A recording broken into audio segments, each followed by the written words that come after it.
Hey, everybody, welcome to this AI episode of Think Business. Looking forward to talking to Mike Tedesco. Mike, it's always great to see you. You've been on the show many, many times. You are a visiting fellow teaching AI at San Diego State. You've been in the AI game for a long, long time. We've been talking AI on the podcast, former head of innovation at PayPal. You've got a great resume, great brain. I always love talking with you. John, I love being here. And I have to start with a question for you. Yeah. Is that guitar riff? Who does that at the beginning of it? Your I intro wish I guitar could riff. play guitar like that. I've been trying to take guitar for 15 years. No, it's just what my marketing team put together, and the music. Your marketing team did that guitar riff. That's great. Well, I'm I like, chose it. "Oh, They sent John, me over I a thought there bunch, was and some guitar in you, at I least." chose it. Yeah, I wish. My daughter and I will take lessons for 2-3 months. She's in college now, and then I don't know. Guitar is like on my list of something I need to kind of get serious about. So Beautiful, yeah. Beautiful. Man. So yeah, I'm glad you like it. I love it. I love it. It's a great intro. I love me a good riff. So I thought we could talk AI. Yes. AI seems to be, from when we first spoke, moving faster and faster and faster. Every 30 days feels like dog years in many ways. And I think a lot of times people are not necessarily familiar with all of the tools. I think most people, not surprisingly, not all, are familiar with ChatGPT. There's also many others. That seems to be, I would say, the one that's more mainstream for many. Many people have the $20 version. I know I do, and I find it, hugely beneficial every day. I use it, I would say, up to 50 times a day at least. Wow, 50. Yeah. I use it for everything. I use it as kind of like an executive assistant. Yeah, great. It helps me with everything. Even like, I'm horrible with grammar. So do I use, then or then, THEN or A? I use it for everything.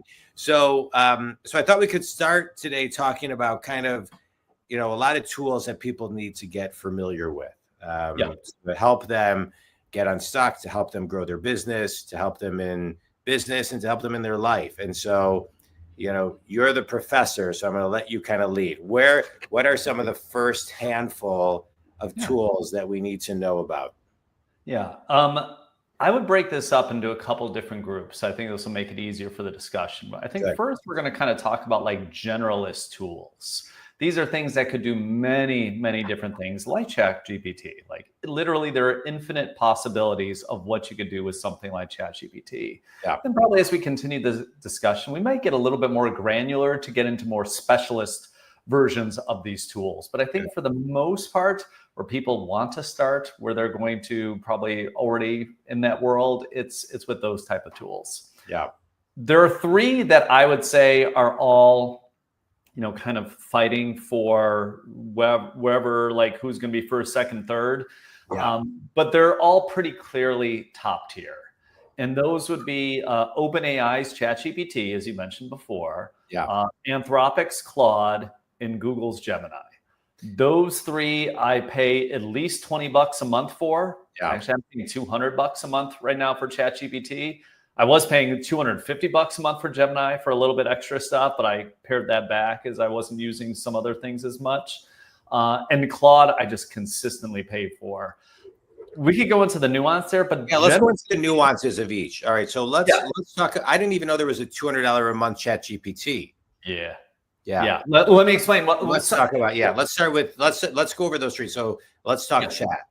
Yeah. So ChatGPT, in the $200 a month Pro version, what that is giving you is it's giving you access to a few things. Like Sora, which is their video generation model, you can do better text to video generations from that. And I would like to get into that later because I actually think there's a lot of business applications for this that are being vastly underutilized right now. But let's get into that in a little bit.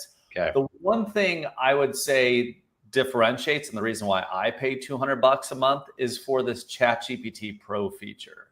So what that is a really, I don't even know how to call it, a deep thinking model but let me just like play out an example. For Yeah. some research that I was doing on AI, I surveyed 300 people about some various AI questions that I had. And the net result was it had a huge Excel file, all of this data, all this nuance and all that. And usually, you know, the first steps in doing something like that is like, okay, I'm going to start doing some basic pivot tables. I'm going to do averages. Then I'm going to get a little bit more advanced with the regression and this and that and start going through it. I just threw that into ChatGPT Pro and said, make an academic paper out of this for me. It went off thinking for like 25 minutes and it just, you know, and I gave it a little bit more direction than that, but not much. Yeah. And honestly, John, it came back with something it was not an academic, I mean, it looked like an academic paper. It was probably 50% of the way there. And for anybody out there who's ever like written or frankly read an academic paper, like 50% of the way there is like, that could be a week worth of time and effort to do something like that.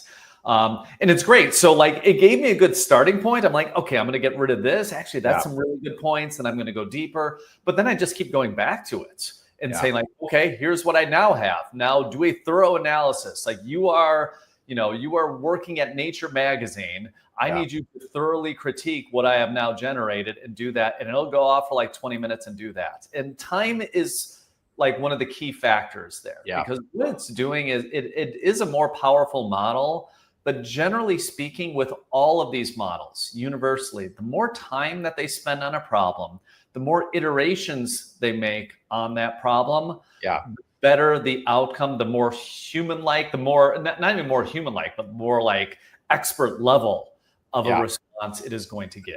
The less hallucinations it will have. Yes. Right. So one of the that's incredible. I'm going to look into that even more because I think I'm going to get it. What I find it's worth an experiment for a month, I would say. Yeah, no, 100%. 100%. I will do it. I actually have, when people sign up for my podcast, I have them fill out a questionnaire, kind of like 20 questions. And I've got tons of this. I could put that into Chat as you're talking. I'm thinking, oh, there's so much I could do with that. Yeah. But one of the questions I really like ChatGPT is, you give it a little direction. Hey, this is the audience. This is the other. Here's what I put together. What's missing? I want them to walk away with this. Tell me what's missing. And it does a really great job of dissecting what you need to actually add in and maybe then help you prioritize how people will receive it. I think Chat's amazing like that. And to your point, it saves so much time. And I know sometimes people say, well, it takes away the creative thinking. I think it actually makes me more creative because it will ask me certain things and guide me to certain things or suggest certain things in a way that gets me thinking at even a higher level. Yeah. Here's one of the very underrated hacks that whether you have the free version, whether you use ChatGPT or Gemini, all these models have something called custom instructions. And in custom instructions, what that is, it's effectively your chance to tell the language model in all circumstances, this is how I want you to behave. This is how I want you to respond to me.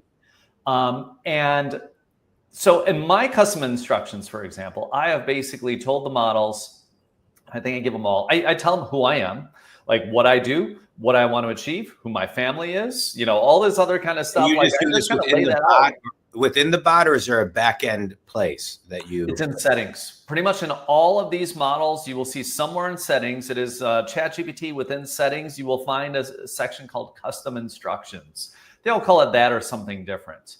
And what this is, it's a master prompt that goes on top of every single prompt. I need that. Yeah, I'm glad you told me that because I add that into when I'm talking to it, I add it. Yeah, you don't have to do that every time. And so just give it some universal instructions. I also say things, and this is getting to your point, John. I say things like, hey, ChatGPT, every idea I have is not a good idea. And I don't want you to tell me that. I don't want you to be psychopathic. I also tell the models, I don't want you to be my friend.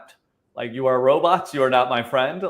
Because I am a little bit worried about getting a little bit too chummy with these. We could talk about that kind of stuff later. But I'm like, you are a tool to use, but I want you to be really thorough. I want you to be critical. But and all that. Now, sometimes, like I've actually had this issue with Claude, where Claude has just become mean to me sometimes. Yeah. Just like, boy, that's a stupid idea. I'm like, okay, like a little bit, tone it down a little bit, Claude. And I've had to actually adjust that because I'm like, wow, like let's yes and a little bit more. But you can put all of these into those custom instructions, which will actually help it talk to you better, which you can even say, hey, I don't ever want you to give me the answer. I want you to help me think through the answer. Yeah. I want you to have a Socratic dialogue with me. You can put in whatever you want to for this, and it will follow that. So whenever people say something kind of universally like, hey, ChatGPT is just going to make you dumb, it's not going to make you creative, it can, but it's like, well, if you choose to use it in that way, it will do that. If you choose to use it in a different way, yeah, I agree 100%. It will make you more creative. Yeah, we have the power on the narrative direction. Yes. Yeah, that's great. Okay, so that's chat.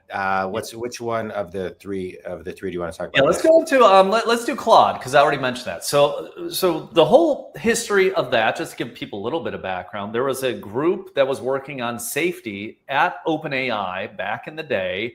They kind of spun off and said, we're going to start our own company. And that was Anthropic was the name of that company. And they have a model called Claude, which is one that I love. I love using Claude. I love kind of thinking through it.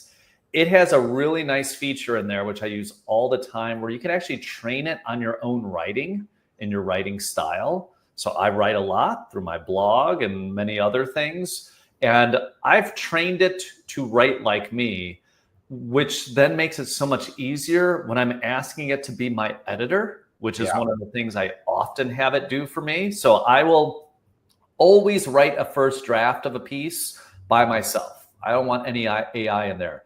But to your point, John, I love to say, like, okay, what am I missing?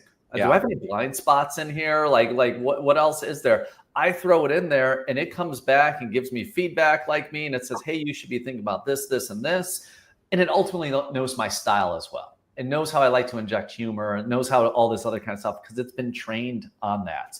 And it's very easy. You just upload a bunch of things and it kind of just like, okay, I see how you write. Now that's how I'm going to talk to you.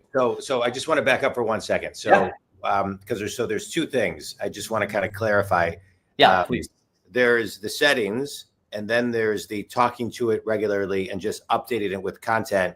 Are you and the bot gets to know you just by the information that you are putting in, right? So there's just for even the person who's listening who knows nothing, there's those two. So think community, it's going into the settings and describing how you want it to be custom, but also every time you input data into whatever chat box, it's learning what you want it to learn.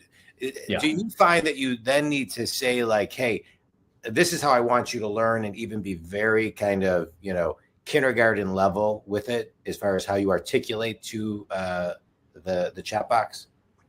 No, I think you can be whatever level you want to. I think it's just asking it what level you want back is probably more key to that. So I'm actually looking right now in Claude. So it's on every single window, they have the option of like, how do you want me to communicate back to you?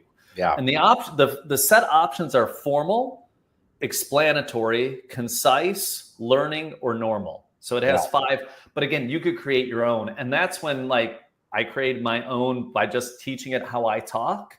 Yeah. So it kind of talks back to me in the way I talk, which for, again, editing, writing, things like that, it's a little just feature. You just put it every time. And once you've created your own style, it's locked in there. Yeah. And it's a great little tool to use. But if you wanted to give it a style of, say you really enjoy, I don't know,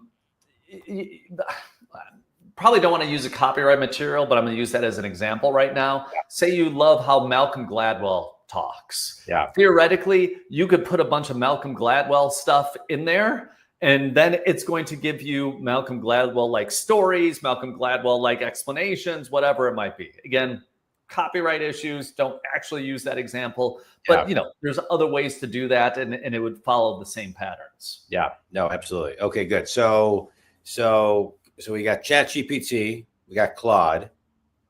Gemini is probably the third one of, I would say, kind of the S tier, the best models out there. Gemini is made by Google. So you think Gemini of the three is the best of the three? The honest answer, John, is it depends. Uh-huh. Here's what I truly tell people. Use one of those three, and it kind of doesn't matter which one.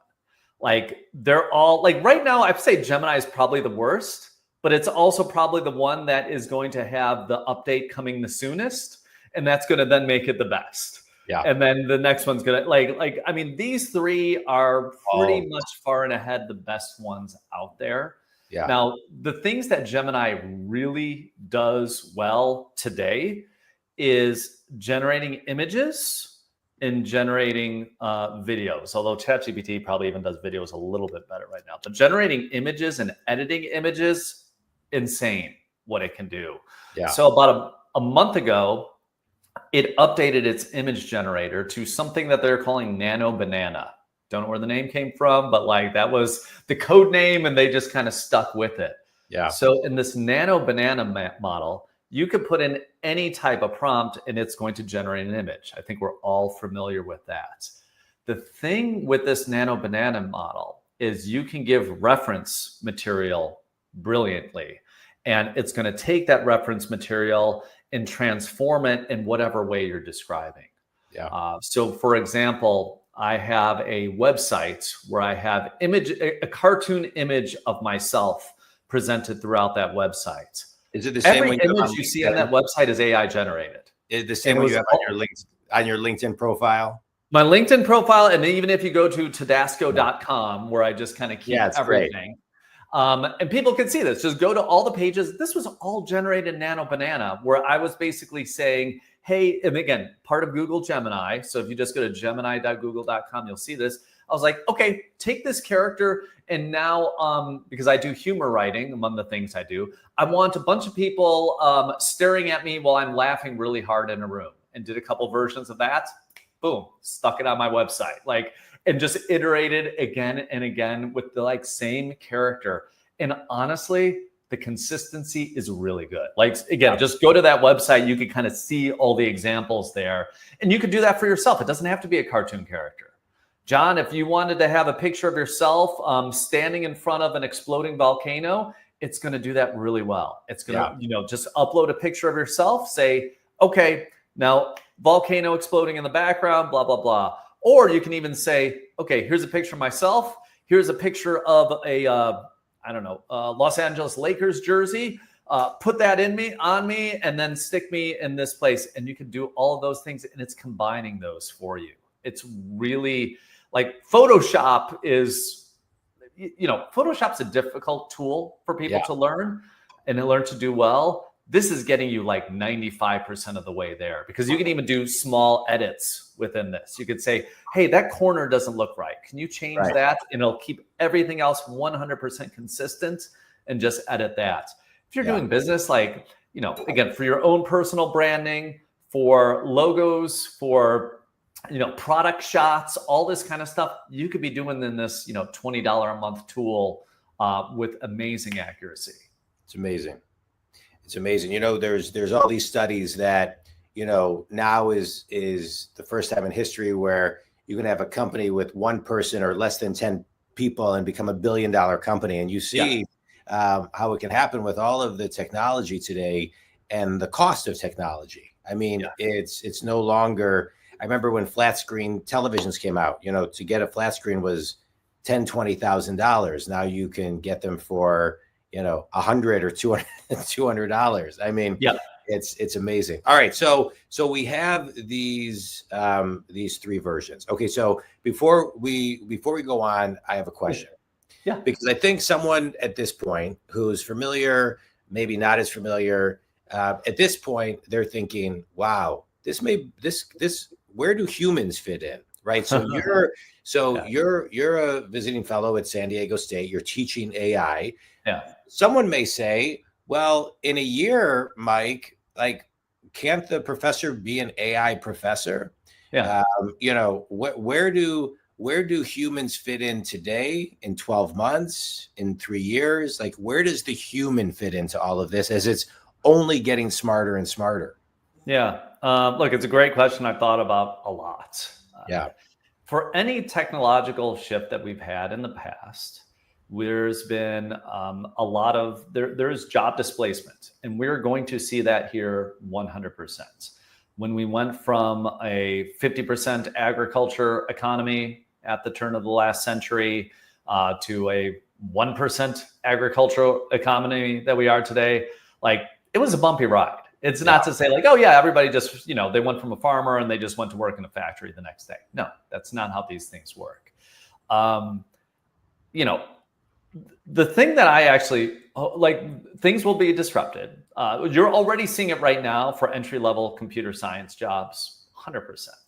Like, more code today is being written than ever before. Yeah. But I think we're going to start to see that there's less formal engineers coming out of college getting jobs. It's really disruptive right now, just because the AI tools, Lovable, Replets, all of these tools that use these models that these 3 companies I mentioned before are making, but make it specifically for a coding environment, like, they can do incredible things. And if you're building a website today, you don't need to hire a designer to do that. Right. You don't need to hire a company anymore. Like, that's gone. Those days are long. You don't even need Squarespace anymore, or whatever it is, or WordPress. Like, not promoting my website, because I'm really not selling anything, I swear. But like, when I was mentioning my website before, like Tedasco.com, if you just go there, that was all made in Lovable. And that was just made with me prompting it and saying like, hey, I want a website that does this and this and this. Like, that was it. I didn't write a single line of code. It actually, in the free version, which is what I use, you're not even allowed to write code in the free version. Like, it does it all for you. So look, it's going to be disruptive. The thing that I actually hope for as a society is that this actually means if you look over the last 150 years, we work less. I know everybody thinks like, oh, we must be working more, blah, blah, blah. Like, we're not. If you really look at like the long-term trend and the amount of time working, it's less. And that gives us more time for leisure, more time for TikToks, more time to go for a walk in the park, more time for whatever it is that we choose to have. My hope from this is that maybe we finally do a 4-day work week. It's something that both Republicans and Democrats have been talking about for the last 60 years. Nixon started talking about the 4-day work week back when he was vice president. I wrote a whole piece on this recently, and so it's very much fresh in my mind. And this is something that I think we need to just really think about. Like, as a society, it is going to change stuff. It is going to increase productivity. But the best thing I could say for people today is learn how to use these tools. Yeah. Because your job will change. It will evolve. If you're thinking your job's exact same as it is today, and it's always going to be like that, that's not even true if you look 10 years into the past. Right. If you're looking 10 years into the future, that's definitely not true. So learn how to use these tools. Find the things that matter. Actually talking to customers, like, that's still going to matter in the future. Being able to balance your books, that might not matter as much, because the AI is going to be able to be your AI accountant, AI lawyer, AI whatever it might be. But be that human in the loop in the places that it matters, and that's where you're still going to produce value. Yeah, I think that's great. I want to add one thing to that, which I think is you got to grow your brand, right? So it's a responsibility. We all need to spend, I think, community, in my opinion, 1 to 5 minutes a day studying AI, using AI, understanding how it is, working for us and how other companies are utilizing it, reading articles, playing around with it. But I also think it's really, really important to grow your brand online, on social media. We don't need to get into this right now, but videos and blogs, because your brand is going to be more and more important, and your credibility of how you grow your brand is going to be really, really important. in tomorrow, in 100%. today, in tomorrow's world. And so I think a lot of people, Mike, I think are missing the mark on that. They're looking at it and almost saying like, when I graduated college in 1995, my brother and I and a buddy started an internet company. And this was in June of 1995. And we sold that company at the time to the largest internet professional service firm in the world. And I'm not saying that to impress anybody, but to impress upon that things were moving fast, but not nearly as fast as they were today. And it felt like we could barely like keep up with the pace of change, right? I mean, this was the years of when Netscape first came out and everybody had AOL and, a disc at the supermarket that you had, dial in and dial up. Yep. And so, and so if back in 1995, we had the tools that we have today to grow your brand as easily, the software as inexpensive as it is to do so much for you, people would say, I'm 100% in. But now that it's here, there seems to be a resistance to posting something on LinkedIn, commenting on LinkedIn, utilizing, whether it's Instagram or TikTok or, Facebook, pick your platform, or newsletters. I think postcards are even a great thing today because people get less mail. Yeah. But there seems to be a resistance of people realizing I got to grow my brand. Everybody needs to be in sales today because everything is sales. You got to think about how to grow yourself, but people don't necessarily use the tools. Why do you think that? Why do you think that is? Because I think what will happen is in 2 years, 3 years, 5 years, people will look back and regret that they didn't build their personal brand / company brand enough. Yeah. I'm going to answer that two ways. First, I'm going to answer directly, and then I'm going to give everybody a suggestion based on what you said, John. I love an answer with a suggestion. Right? So, look, two things. I think the honest answer is just change is hard. Like, let's just people do what they do. People are used to doing things a certain way. They're afraid they're going to break something. They're afraid for whatever, a host of reasons, and they don't want to try it. They have to hear it 5 times before they actually make commitment to do it. And look, for all you that are listening and watching right now, this is what John and I are saying to you. Like, just go out and do it today. Just do it. And here's the very specific thing I'm going to tell people to do. Well, hold on. Before you get to the suggestion, I just want to say one thing. One of my favorite books by Stephen Pressfield is the War of Art, not the Art of War, the War of Art. And what it talks about is that we as humans resist what we need to do most. And the whole book is about how to identify the resistance and then work through the resistance. But it's a really, really good book that I've recommended it to so many people. And I think it's a great book to unlock whatever you're resisting. All right, so go ahead with yours. Wait, I'm going to give you a book on top of that now. So I'm Morgan Housel's new book. It came out like the last few days, The Art of Spending Money. Morgan Housel is probably one of my favorite writers. I saw that we had Parents Weekend for my daughter, and it's been all over my feed, and it was in every bookstore. Yeah, he's amazing. He is an amazing. His last book I actually read every year. So I think it came out 3 years ago. Like once a year, I read his last book. But in The Art of Spending Money, was his book The Art of? What was his first book? That's not actually the one. Hold on. I'm thinking of The Psychology of Money. The Psychology of Money was his first book. Yeah. Oh, that book is a must read. I didn't realize he wrote that book. That book is Same as Ever is the one that I actually read every single year. So Same as Ever is basically about how the world doesn't change. Like human beings don't change. We think things are changing in our world, but like if you just kind of look at the patterns of history, that'll help you better understand what is going to happen in the future than anything else. And it is such a good book of that, perfect examples of that. I swear there was a tie-in to the War of Art. I'm going to actually skip over that because. Well, wait, you were going to give. So I just want to say this. Same as Ever is in my library, so I'm going to listen to that book. So thanks. I don't know why I never listened to it. That's like a yearly go-to for you. Yeah, once a year I listen to it. Like I said, I think it came out 3 years ago. So this is third trip around the sun, so to speak, listening to it. It's like occasionally with a book, I will do that where I'm just like, okay, every time I'm just going to get something more out of this. And I do. He's such a good writer. He really is, and great stories in there. Let me get to the suggestion, because otherwise, so for everybody who's watching, listening right now, here's what you need to do. If you do not have your own personal website, you need to have one. And I give you 7 days to do that. John had mentioned, you should spend 5 minutes a day using these tools. And here's how you're going to do it. Go to either bolt.new, or the one I prefer slightly is lovable.com, but they'll both get you to the same, or lovable.io. So I'm sure we can drop the actual links in there. And it's a AI website generator. This is how I built the website that I mentioned before. This is how you can start building your brand, building your presence online.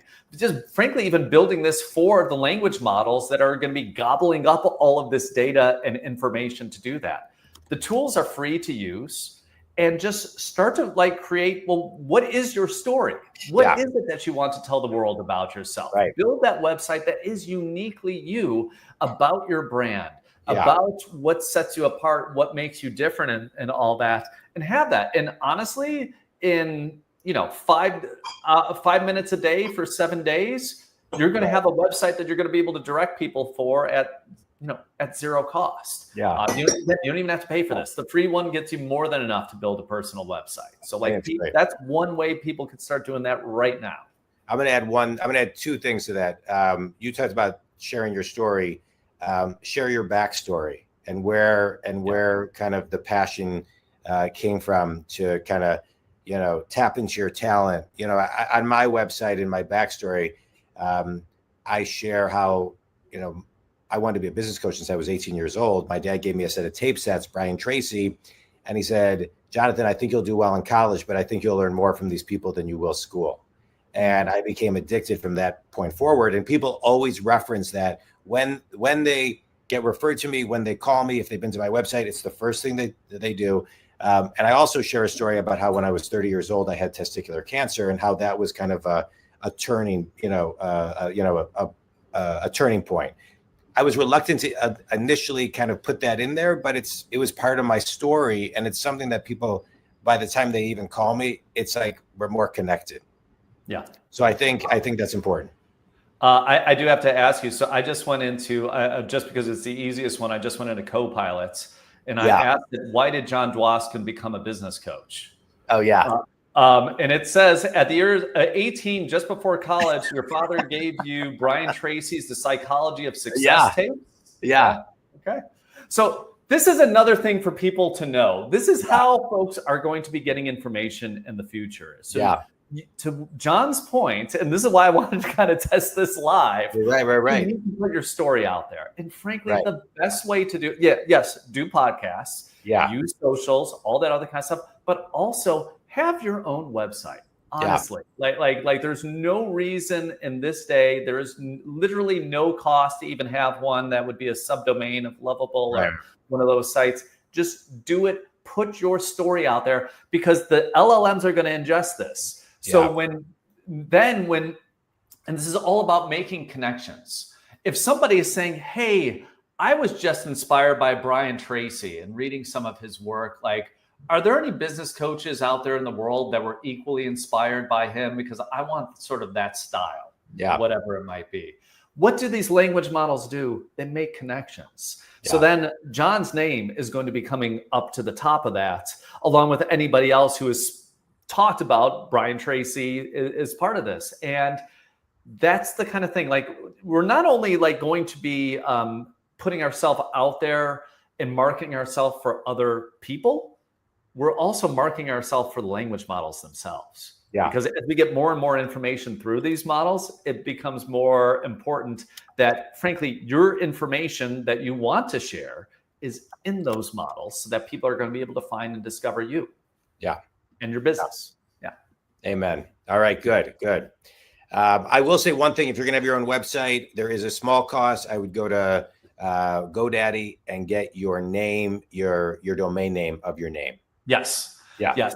And so I highly recommend that. And that's $10-15 a year. And then you can even just have that directed to the site that you build on Lovable, Or if you want to go all out, it's probably like 15, 20 bucks a month to have it actually hosted. So it'd all be under yourname.com or whatever it would be. That right. And then you can make your own email. Like mine is john@johnswaskin.com. Right. Yeah. So it just makes it easy.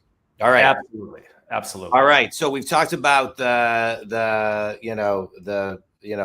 part one, the general tools. All right. Yeah. What's next? I actually want to talk about one more, which is like kind of on the periphery of this. It's a little bit more specific, but man, it's underutilized and so helpful. It's actually another Google tool. It's called Notebook LM. John, have you used it? Yes, I am. Wait, I want to tell you before you talk about Notebook LM.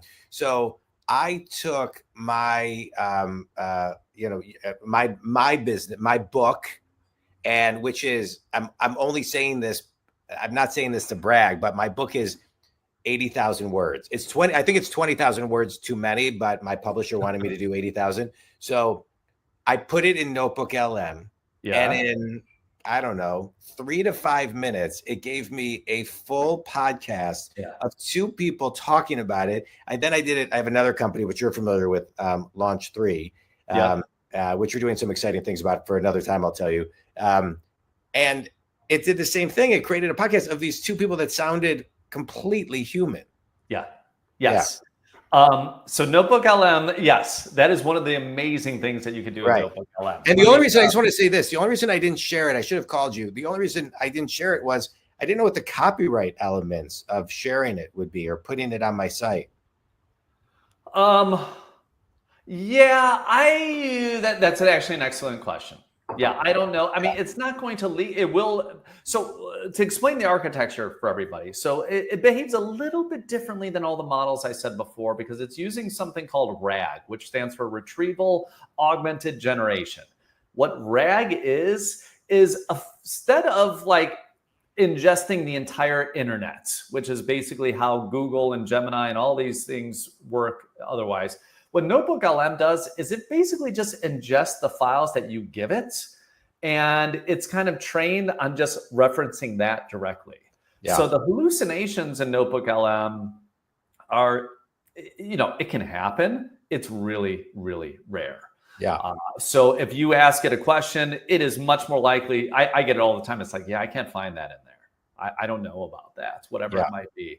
And you can go and so when I look at the kind of things that I have posted in Notebook LM, I put all my own blog posts in there because one of the things so that I'm sometimes like, did I ever reference this thing in the past? Because I don't want to reference it again. Like I talk about that, but have I actually ever blogged about that? And there was a song, and just recently, and it was like, yeah, you did that like 7 months ago in this article. I'm like, oh, okay, all right, thanks. Like, and you can do things like that. So it's basically you could build up your own corpus of information in there. Just yesterday, I was up in San Francisco. I live in San Jose, kind of down south. I got a long email that I needed to read. And I had like an hour and a half car ride. So literally before I was going, I just copied that humongous email, pasted it into Notebook LM and said, hey, I need you to focus on this, this, and this. Hit the podcast button, just like what John said. Yeah. And effectively it came back to me and said, I listened to a 15-minute podcast about that email that was sent to me, and I got the information I needed to get on my car ride home. And that's just like one of the things it could do, but it is so precise when you need it to be exact, when you need to find out, hey, am I using the right information? Like, for the research I do, I will actually put all of the references of other like documents and so forth that I'm referencing. And then I'll put in my own thing and say, am I getting all these references right? Am I misquoting anybody in here or anything like that? And it's super precise at that. Wow. Like it is really good at doing that because again, it has all of these things exactly in its working memory. And it is not afraid to tell you when it doesn't know something. So, and again, bonus feature, it'll make podcasts of any of these things. So if you have a really dense, you're not an academic and you just heard that there's this amazing thing about a new treatment for Alzheimer's and you want to learn about it, you could literally take that PDF, paste it in there, say, hey, I don't understand this stuff. So can you give me a podcast that's 15 minutes long that's going to tell it to me, like somebody who didn't get past like freshman year chemistry. Whatever. Yeah, I can't wait to use this because sometimes I have these articles that I will save and they're 25-minute reads, 50-minute reads of articles. And I much rather, my retention to listen is way higher than reading. So Same. I haven't thought about using a notebook like that, but now I'm going to. Thanks. That was great. Same. And again, it is largely free. If you do buy Google's whatever $20 a month with Gemini, you get a bunch extra Notebook LM. But for most people, I always tell people start with the free one. Actually, here's what it's like. If you don't have a preference on any of these that I started mentioning, they all have free tiers. What I always recommend to people is take the prompt that you're going to give ChatGPT or Claude, put it into all of the models. Yeah. And frankly, do that 3, 4, 5 times and just see which one gives you the response that you like best. Yeah. And whichever one it is, go with that one. Yeah. It's pretty much as easy as that. You don't have to overcomplicate things. Yeah. All right. That was really resourceful. All right. What's the next section? Let's talk videos. Videos because I think this is for business owners is highly underrated right now. So about 6 months ago, Google released something called VO3. And so a VEO, and then just 3 as in it was a third version of the model. And this was the first time that you were able to, just from a text prompt, generate an 8-second video that looked really good, but also had audio synced with it. And that was sort of revolutionary. Like to me, I'm a little bit of a film buff. So if people also out there's a movie called The Jazz Singer from about 100 years ago, which was like Neil Diamond. I love The Jazz. Yes, that movie is a great movie. Yeah. It was the first time a major feature was syncing sound with video and and everything from that point, Charlie Chaplin was, kind of like, it took him years to do that, but like it was sort of, it was like Left Behind. The movie The Artist, which won Best Picture so many years ago, was all about that. Like, oh my God, it changed everything. Like with that movie, like you could never like do silent films again because everything changed, and that's what it's like with video right now. So wait, I have a quick question. Like The Jazz Singer was the first movie that had actually like music with it, where like they were. Yeah, it had pieces. Well, they would always have like an orchestra and things like that, like like playing locally. So like Battleship Potemkin or something like that, and there would be a score or something you would play on an organ, or usually it was an organ or something like that, and they would play that in the theater, and the title cards would come up. Jazz Singer had clips of actual integrated audio with it, and I think they needed some extra hardware to be able to play this, and so it wasn't like available everywhere, but still, like people were blown away. It was like, oh my God, they're actually talking on the screen. It's not just like reading the words, which is what silent films were basically before that. And so that's what we have now in text to audio. So anything you can possibly imagine, you could go into this VO3 tool available through Gemini or Sora.com, which is probably even better. And as of right now, I think any ChatGPT user can use it. It's Sora.com, and you can make your own videos here. Now, why am I saying this? Because for you people building your personal brand, building your businesses, this is an amazing opportunity over the next few months to be able to do things that are going to blow customers away, blow potential customers away, and so forth, as long as you could use your creativity and a little bit of editing skills. So let me give a specific example. When VO3 came out, there was a dental office in Los Angeles who made this video of a gorilla skydiving. The gorilla hits the parachute doesn't open. The gorilla lives, but hits the ground. The gorilla loses their 2 front teeth, but then the gorilla goes into the dental office of said whatever dental place and gets the teeth and smiles to the camera and end of story, everybody's happy. What they did was they used VO3. They probably spent, I don't know, like a couple hours and maybe $10, $20 worth of credits. This thing for this dental, implant place, I think it got like 3 million views on TikTok or something like that, because it was so unique. Like, oh my God, you can make a commercial. And frankly, I'm not seeing enough people do this right now. And so if you have a business, there's no copyright issue. You can do it and then just use it. Yes. Now there are issues if you use like copyrighted material in there. And so these, like, I wouldn't put like Garfield the cat or Eric Cartman from South Park in your commercial. Like, then, Comedy Central or whomever is going to give you that takedown. But if you just say like, hey, generic gorilla looks like this, you are effectively free to use these however you want to. Yeah. And look, I wouldn't, they didn't try and hide the fact that this was AI, and I don't think you need to, especially on Sora. There's a watermark people could see. People don't care, but they just want to see like your creativity. And if you use, some very basic image video editing software, just put these 8-second clips together, you can actually then make something that you could upload to YouTube or TikTok or wherever at almost no cost, and to promote your business and do it in some new and unique way.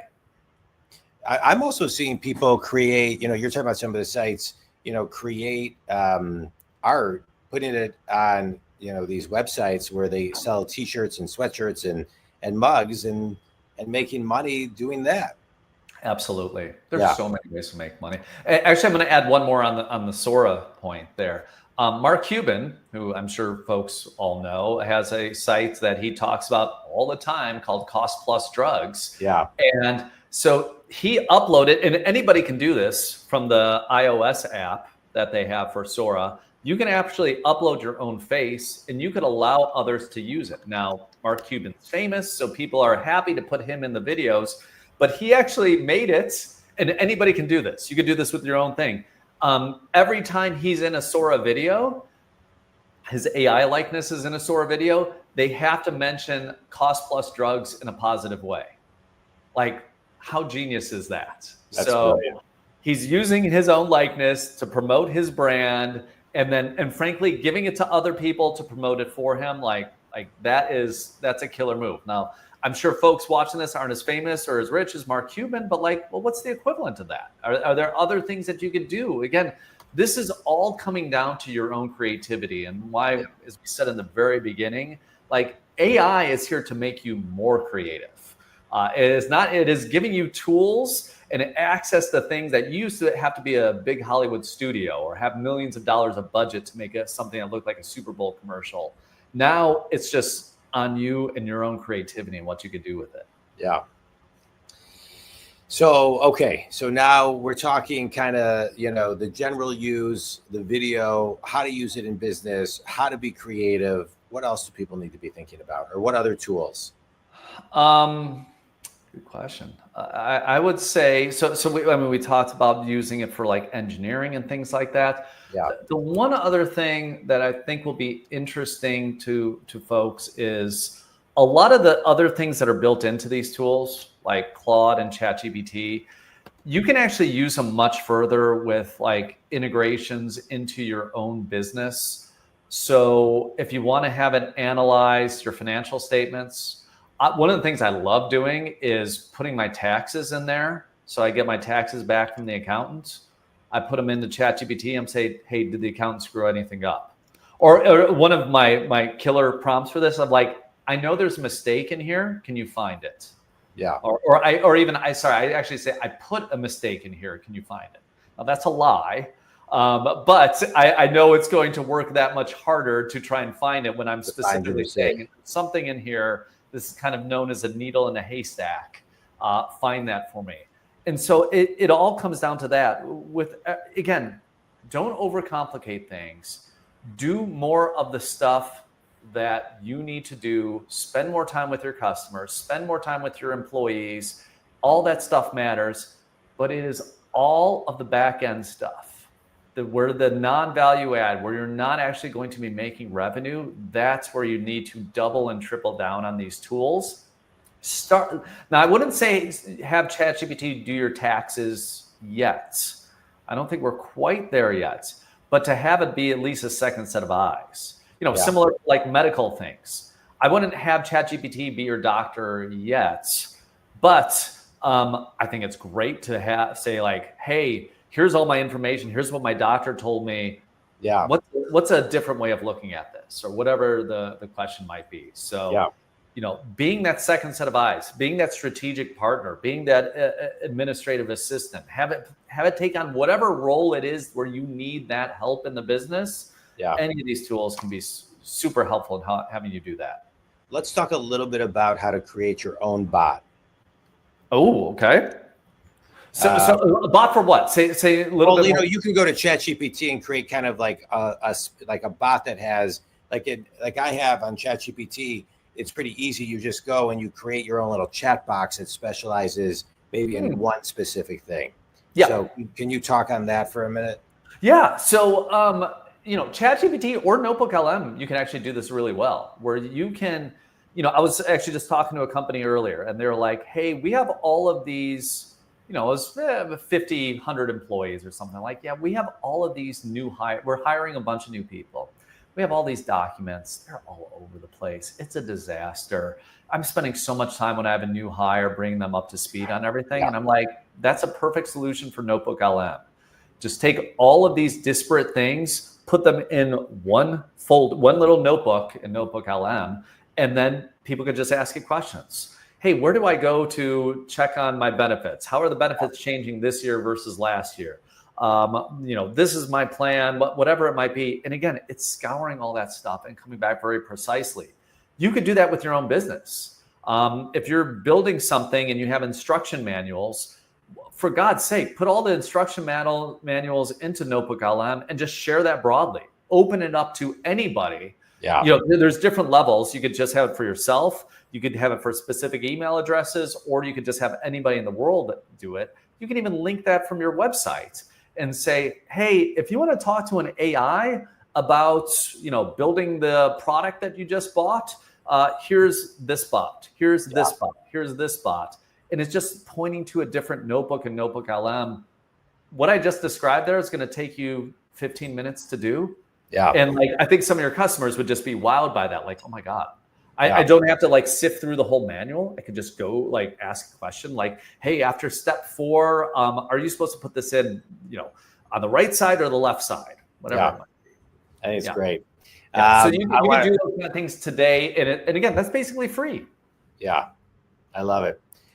One of my, an AI service that I belong to about is Founders Notes. Are you familiar? Have we talked about Founders Notes? No. So Founders is hands down my favorite podcast. A guy by the name of David Senra. He reads all of these autobiographies. I think he's at 402. His goal is to get to 1,000. And every time he reads a book, he takes just insane amount of notes, and he puts all the notes into the Founders Notes bot. It's like $500 a year. So you can say, what would Socrates think about this? Or what would, all of his notes are there. So you can review his notes. You can ask you questions like, what would Rockefeller and Carnegie do today based on X, Y, and Z? And it just gives you feedback. So it's great. If I don't know if we've ever talked about his podcast, Founders, but Founders is unbelievable. I'm going to have to give it a listen. I've not listened to it. It sounds amazing. And I just want to build off that idea. So if you're a program manager at a company, you're working on a new project, put all the documents into one of these notebooks and share it with everybody who's working on it. So that you can say hey, 3 weeks ago, what were we talking about? What was the goal for this, or whatever it might be? Put them all in there. And the thing is, it will accept PDFs. It'll accept websites. It'll accept YouTube links. You can put all these different things in there. And it's super resourceful and helpful to have all that. It's great. Mike, you're always a wealth of knowledge. This was great. My last question is this. Yes. What does the world look like in 3 years? Right. So we're recording this in October of 2025. What does the world look like October 2028? It's funny. So, let's go back 3 years. ChatGPT didn't exist. And how different is the world today in the 3 years since then? If you walked outside, I don't know if it would look very different to people. Like, are people going to be like, oh my God, this is 2025? It's like, I think for some people, you're going to feel like you're living in the future. Like businesses will continue to get smaller. I mean, this is something I am seeing out there today, working with startups in Silicon Valley and San Francisco, where I live. Teams are smaller. You can do so much more. John mentioned the $1 billion single founder startup. I think that will happen in time. I think, companies will figure out how to use these tools. Even if the tools stop improving, there is so much room to grow with them right now. Because we haven't figured out everything that you could do with them. It's not injected into the processes. The reason why startups are using these much more effectively than big companies is because big companies, it's a little bit more bureaucratic. It's hard to move. It's hard to change processes and all that. So look, the world isn't going to be that different in 3 years. I think these tools are going to be seemingly immensely better for the people who embrace them. And those in the business world who do embrace them are going to have a huge competitive advantage. And don't wait for 3 years. Like, start today. Start these journeys today. Use them. And they're almost no cost. It's just it's just time. It's just taking the time and taking your own creativity to get these tools to do exactly what it is that you and your business needs. And even the cost that it is, the return on investment and the increase in productivity, I think is huge. And a lot of what we talked about today is how to help, how this allows us to be more creative, how this allows us to be more productive. But what I would say, Think Community, also is, as we look, 3 years from now, and then, work backwards, reverse engineer that, I think it's really important, Mike, to every day spend a little time, whether it's 1 minute a day or more, studying AI and studying LinkedIn. Because those two vehicles in business are going to grow your business. Mike, this was great. This was great. Where can people connect with you if they want to connect with you? Yeah, LinkedIn is a great place. I'm active on there. I post all my stuff on there.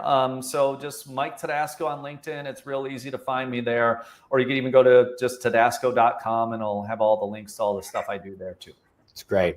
AI, everybody. And in the spirit of having your own website, Mike, I'll end with, you're at miketedasco.com. I'm at johndwoskin.com. Yep. AI, everybody, spend at least a minute a day. Mike, this was great. Thanks a ton. Appreciate you as always. Pleasure, John. Thanks for having me. Thanks, Mike.